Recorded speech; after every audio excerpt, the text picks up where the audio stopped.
Welcome to the deep dive. We've got a pretty intense topic for you all today: gender dynamics and societal values. I mean, whoo, It's a big one. yeah.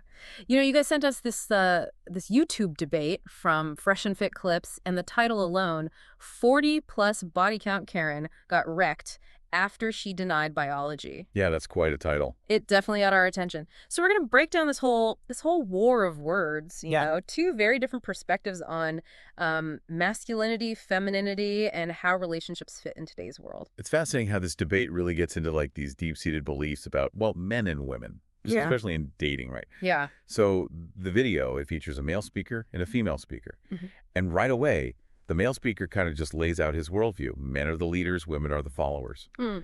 And he says it's all rooted in biology. So he's arguing that a man's value increases with age and accomplishments, while a woman's peaks when she's young and beautiful. Okay. And he ties this all back to like the biological imperative to reproduce. So it's like he's saying relationships are what, like a transaction or something? Yeah, there's a very traditional view, very transactional. Mm. And he actually uses this analogy. He says women get like $1 million up front Oh, gosh. in the form of their beauty, their youthful beauty.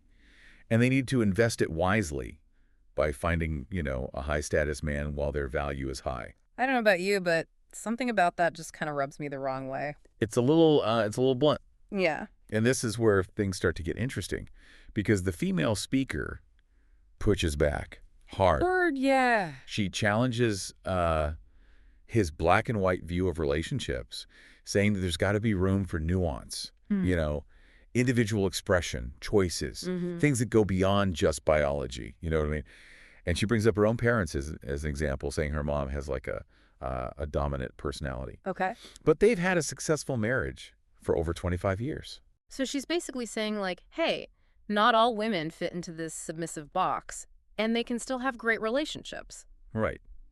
Exactly. Yeah. It's like she's saying, look, my mom doesn't fit your stereotype, and she's doing just fine. Right. But then she throws this curveball. Okay, here we go. She admits that even though she disagrees with this whole men lead, women follow thing, she actually enjoys being submissive sometimes. Oh, interesting. Especially in the bedroom. Okay. So she's kind of acknowledging that those traditional roles, they can be fun, even empowering in certain situations. Yeah. But they don't define her entire identity. Right. Or the complexity of relationships. That is fascinating. It's like, okay, maybe there's some truth to those traditional roles, but it's not the whole story. Exactly. And it actually ties into this concept from psychology called sexual scripts. Yeah. These are basically learned behaviors and expectations surrounding sexualities, right? Okay, I've been following. And they can be very different depending on like culture, upbringing, and personal preferences. So even though the female speaker is kind of like challenging traditional gender roles, she's also showing how these scripts can, well, influence us, like our desires and behaviors, in intimate settings. Okay, so this is where I think the debate really starts to heat up. They get into this discussion about the female speaker's sexual history, and she reveals she's had 42 partners. And 42, wow. Yeah, and this is where the male speaker, he kind of digs in. Yeah. He argues that her body count is going to hurt her chances of finding a relationship. He even uses this analogy, getting the milk without buying the cow. Oh, boy. It's like he's implying that men are less likely to commit if a woman has had a lot of partners. Yeah, he's basically tapping into this common societal double standard, right?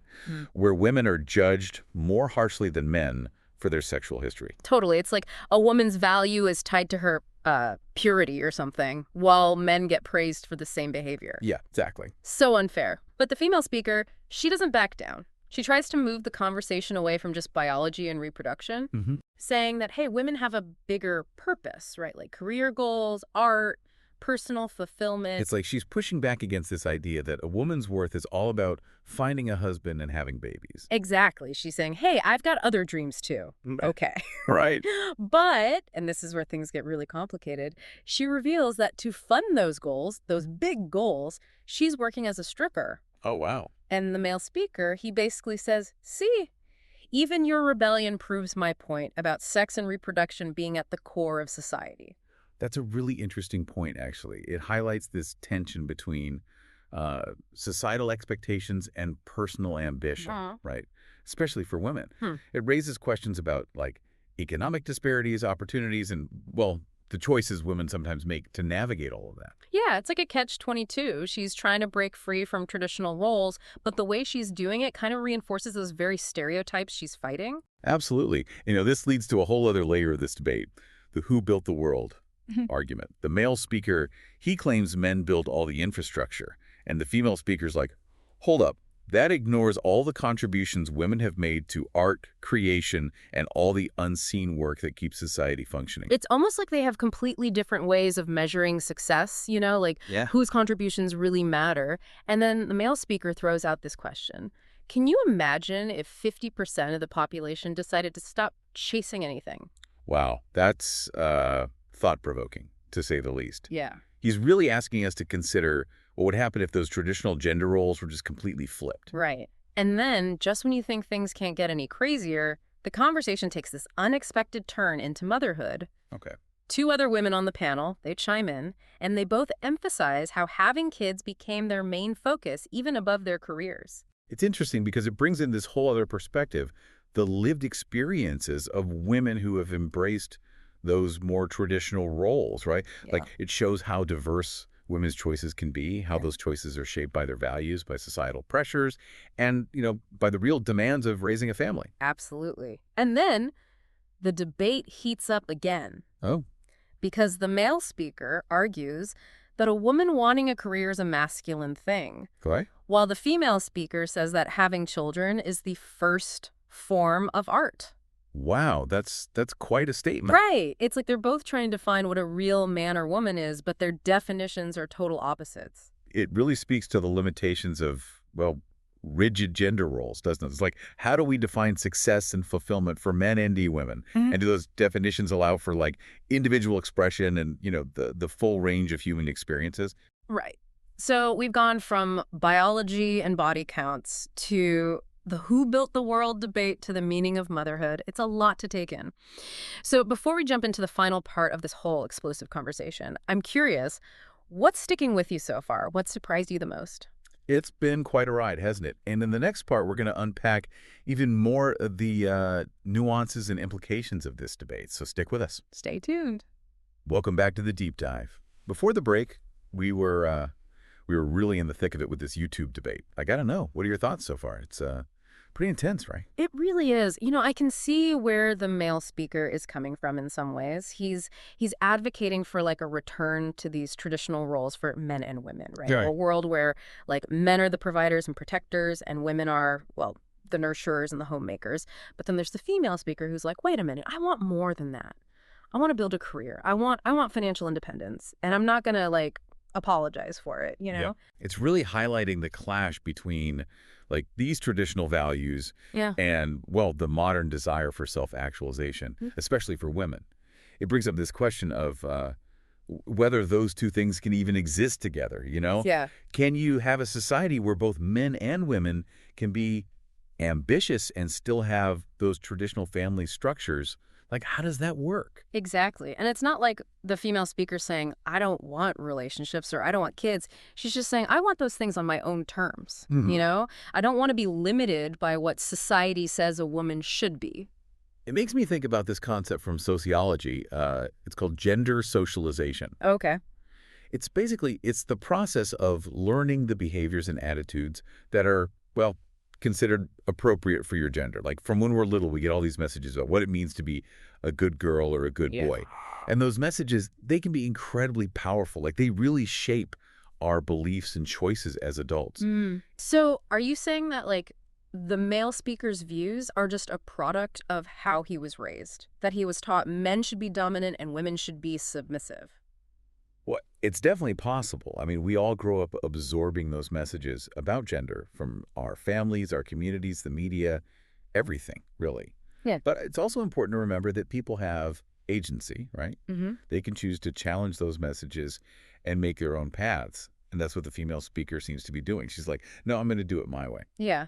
And let's be real, the elephant in the room is still her body count. I mean, the male speaker keeps coming back to that, using it to say she's, not relationship material. Right. He's basically saying men are biologically programmed to go for women with lower body counts, like women who've had more partners or damaged goods or something. It's such a harmful idea.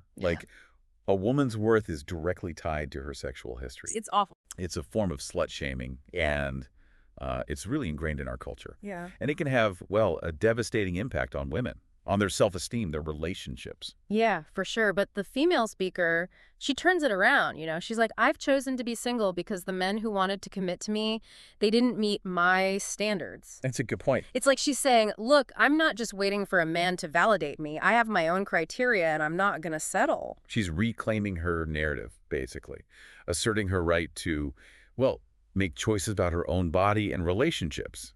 It's a good reminder that women are not just passive in dating, they're active participants, right? Absolutely. And then she drops this bomb.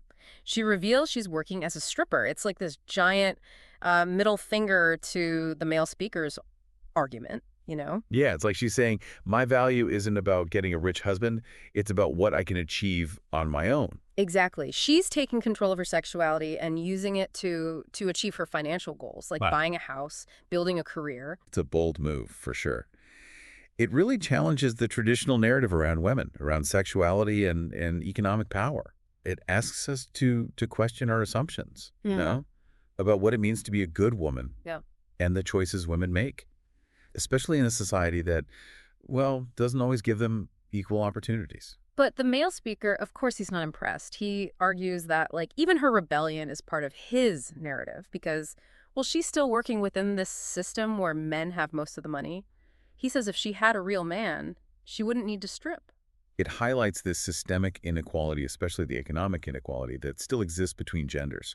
It's significant that she feels like she has to work as a stripper to reach her goals, right? It says a lot about the barriers women still face and the limited options that are sometimes available to them. Yeah, for sure.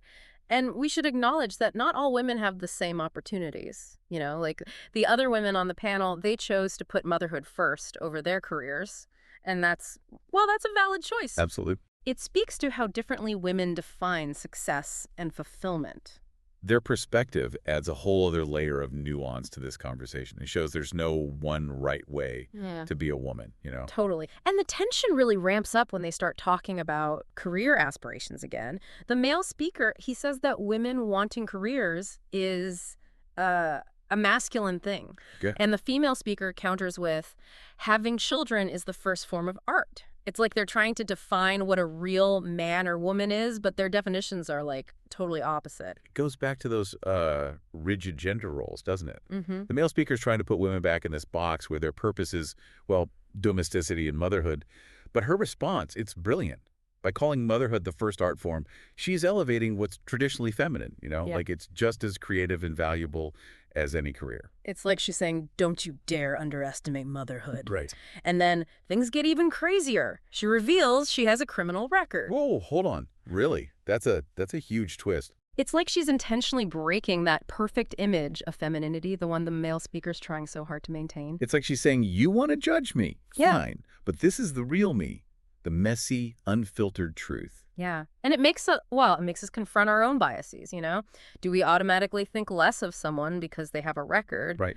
Or can we see past their past and recognize their worth, their potential? This whole debate, it's like peeling back the layers of an onion. Mm-hmm. There's so much complexity around gender, relationships, what society expects, individual choices, and we're not even done yet. Before we get into the last round of this explosive debate, we want to hear from you. What stood out to you the most? What are you wrestling with? Let's keep going with this deep dive together. We're back for the final round of this YouTube debate. And I gotta say, this whole conversation, it's really gotten me thinking, like, how do we define success, you know? And fulfillment, like in our own lives. Yeah, it's been a wild ride. Yeah. From biology and body counts to stripping and criminal records. It's like nothing is off limits in this debate.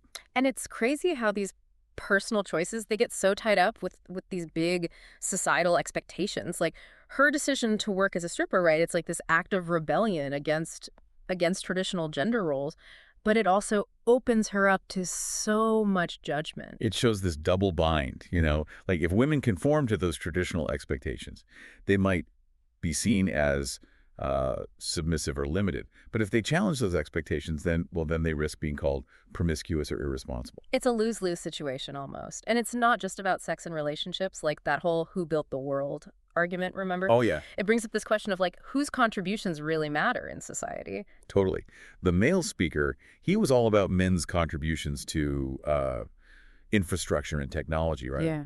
But the female speaker, she emphasized women's contributions to art, caregiving, that emotional labor. It's like they have two totally different ways of defining what's important. Like, who gets the credit for building society? And I can't get over that comment from the male speaker, the one about a woman wanting a career being like a masculine thing. Right. It feels like he's trying to push women back into this box where the only things they should aspire to are marriage and motherhood. It's this deeply ingrained belief, that ambition, drive, those things just don't go with femininity.